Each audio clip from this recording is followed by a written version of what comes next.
Today on Rack Recordings, I show you how to get your tracks ready for mixing.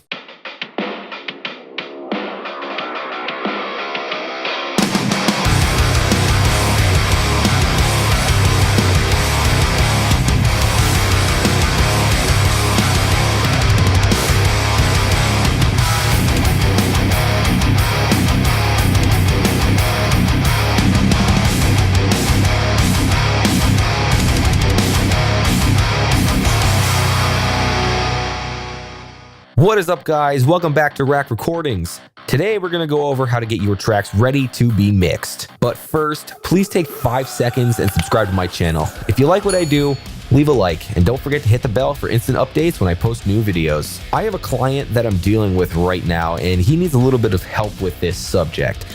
I figured I would make a video to show him and anyone else how this is done. I'm going to go over a few steps to get your tracks ready to be sent off to a mix engineer. Many people want you to send them tracks in a specific way, so I'm just going to go over the way that I like to receive them. Step 1, consolidate. Once you're done recording, arranging, and making all of your edits, it's a good idea to consolidate your tracks. You might be thinking, what is consolidate, John? Why are you saying consolidate? Consolidating your tracks makes all of your individual segments on a track into one long track, usually the length of the song. So for example, after I'm finished with recording and editing my guitar tracks, I have a bunch of little cut up pieces of the original recording. I would bounce it down into one whole track from the start of the song to the end of the song. This makes it much easier for the engineer to figure out where the track goes in the song and everything will be in the correct order.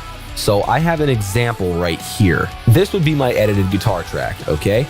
So as you can see, there's a bunch of little edits here. So first step I would do is I would crossfade everything, and then you're gonna bounce it. And there you go. So we'll say that this is the whole song. So now when you send your mix engineer all of your multi-tracks, you'll have them start at the beginning of the song and end at the end of the song.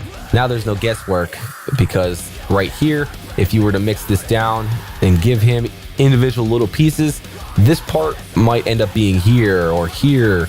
You know what I mean? So it just makes it much easier if this was all just bounced down and there it is, the whole track. This brings me on to step number 2, labeling every track. So for example, we'll use this bass DI track, okay? So we will name this bass. Sometimes that's not enough. Some engineers would like to have one bass. So that would mean that it's track number 1. Or if it's track number 4, 4 bass. Okay, so then you can also get into DI if it's a bass DI, or amp if it's the amped track, or low or high if you were to split your bass, but I would not recommend doing that to send off to a mix engineer. This is another very important step in this process because this will give the engineer visual proof of what the track is and where it goes in the arrangement.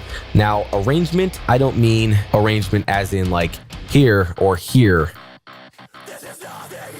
I literally mean arrangement as in like this. So that track is there. So that's number 4. This one might be number 5. That one might be number 6. Now, other things you could do as well. So say it's a vocal track. You'll say that vocal track is number 1. So you do 1, Vox, C if it's a center panned, or L if it's a left or a right. Or if it's a double, Vox, dub, L, or Vox dub R, or Vox dub C. A guitar track would be, say, 1 again, GTR L, or GTR R, or GTR C, something like that. Visual proof of what it is what's going to make this process much easier. It's always better to also abbreviate when you can. So if I was to put vocals dub left, well, all you see right now is vocal left, okay? So then you might have to end up dragging this out, making it bigger. I personally like to have as much visual space as possible on the actual workspace here.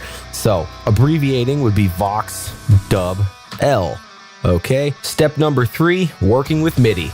If you're working with MIDI tracks, include all MIDI and a mix down of the MIDI track.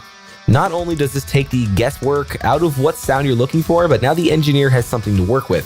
and may even have a better sound than what you provided. It's also a good idea to send any mixdowns of any instrument tracks that have been processed in your recording process. So here's your MIDI track, okay? All the MIDI notes right here. Okay, so you would include this, you would export the MIDI track, and you would also bounce it down. So you would include this MIDI track and also a bounce down of what is on your MIDI track. So if it's a piano, bounce that down and include that as well. Okay, so also you would say piano MIDI. Now, if you have effects on that piano, include the MIDI track, the bounce down of the piano, and then a bounce down of the effects on the bounce down piano track. Who knows, we may end up even using what you've provided. Step number 4, tempo. Always, always, always include a tempo map, or at the very least, all the tempos and where they are in the song. You can include that in a Microsoft Word document, in a notepad document labeled tempo, something like that. Engineers use a lot of time-based effects, so without the tempo provided that you've recorded your tracks at, it would be very hard and time-consuming to figure out your tempo and any tempo changes you may have in the song. Also include any time signatures and changes to them as well. Most DAWs can use MIDI to detect the tempos of the song, but it doesn't always work, so it's nice to have a backup. So if this MIDI track here, well, I'll just show you. We have this MIDI track, okay? Drums, 216 BPM. Okay, so we obviously know that the tempo is 216 beats per minute, but you can choose open with Studio One, and it'll ask you a bunch of stuff, whatever, but now look at the tempos, 216. Open our tempo map, 216. So most of the time, if there are tempo changes in here or time signature changes or anything like that, it will show up on your tempo track. Step number 5, effects. I know it's tempting to leave those compressors or EQs on because you might love what you did and how that certain track sounds, but simply put, don't. If you want to provide a mix down of the track to the engineer, that's completely fine, but also include the raw file without any processing as well. This also goes for the master bus. No processing on the master bus. If you have limiting or compression, or even EQ, that can really hurt the end results of your song.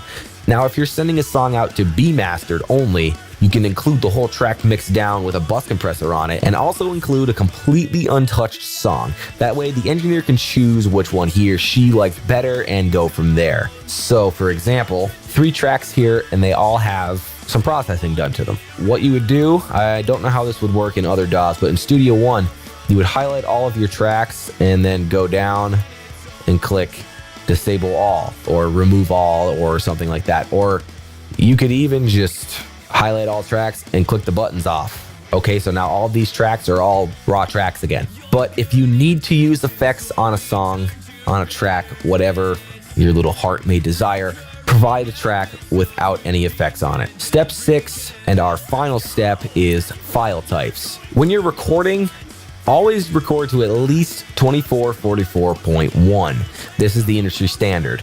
You can record much higher if your system can handle it, but always at least 2444.1. When it comes time for you to export your stems, always export the same that you recorded them at, so you don't have any unwanted artifacts in your tracks. This will give you the best quality that you can get with your setup. Always render them down to WAV files and never an MP3. The reason I say always render them down to WAV files is because WAV files are uncompressed. An MP3 track is going to be compressed and it's going to be cutting off a lot of the high end. If you were to look at a spectrum meter on a WAV file versus an MP3 file, now we'll say it's a full mix, around probably 16,000 hertz, you would see a very, very steep slope of just all information gone. With a WAV file, that would continue on.